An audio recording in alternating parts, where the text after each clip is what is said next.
constantly looking for reasons to reject and just seeing how you're going to perform. But what investors, when they really find out what they want to know, is during the question and answer period, and during question and answer. So oftentimes in a real investor pitch, investors will interrupt with questions.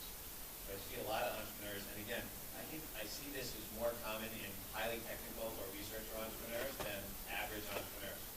So, okay, let's say you start your pitch, and the investor, after a couple of, just to go through one or two slides, and the investor interrupts. So, ask a question about something unrelated or apparently unrelated. You see a lot of entrepreneurs will say, especially research entrepreneurs, well, just wait a minute, I'm going to get to that in a later slide. Is it good or bad? Is it a good strategy or bad strategy? Bad. It's terrible. Terribly bad. Why? I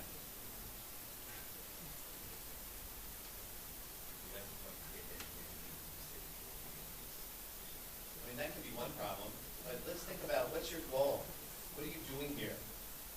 Are you here to get through all your slides in order? Is that the goal? So that's where I said maybe your experience in presenting in a scientific, forum where actually your goal is get through all the slides in order.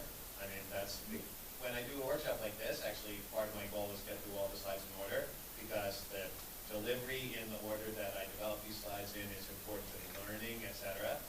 But for investment pitch, it's not like that. Investment pitch, our goal is what? Investment. We're trying to get investment. So what are we doing? Are we teaching? Are we presenting our findings?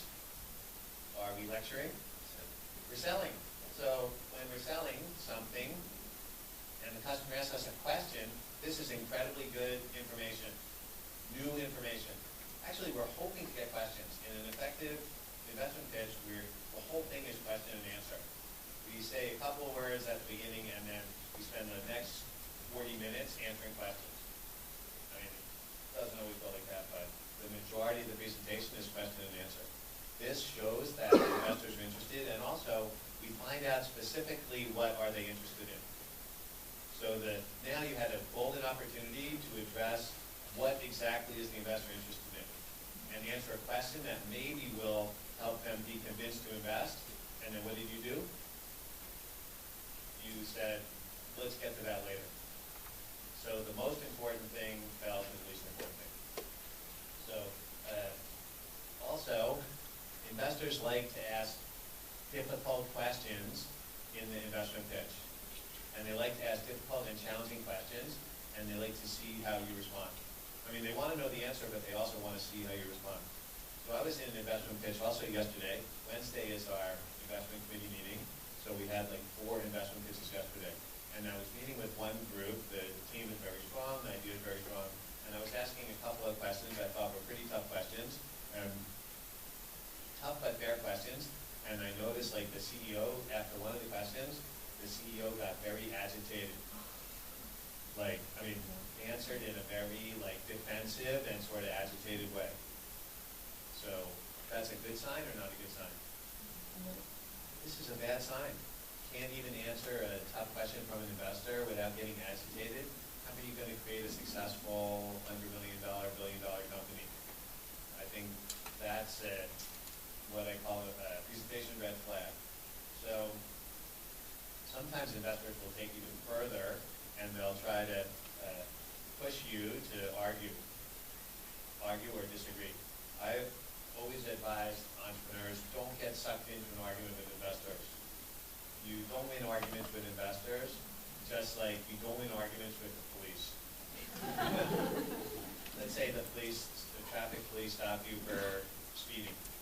And you decide to argue with them. I wasn't speeding. Who's going to win? We already know who's going to win, right? They're going to win and you're in jail. Because there's no way to win that argument. Even if you aren't speeding, you're going to lose.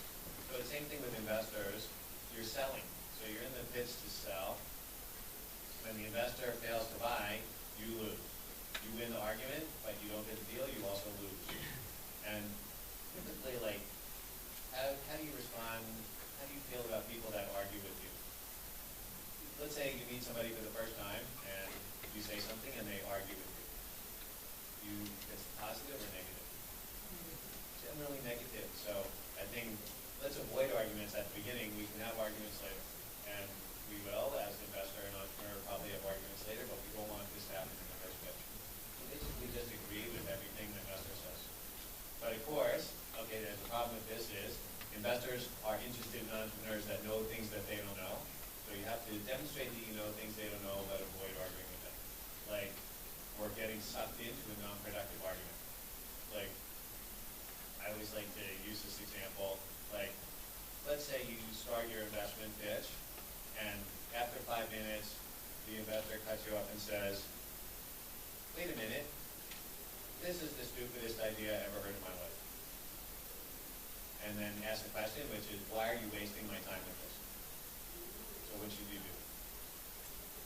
What's he say? You asked me a question, I asked you a question.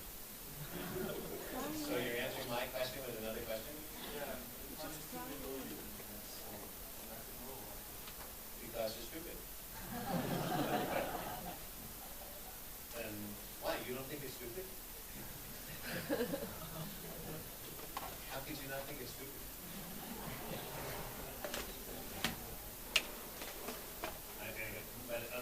But in real life, the vast majority of investors will never talk like this. But I just use that as an example.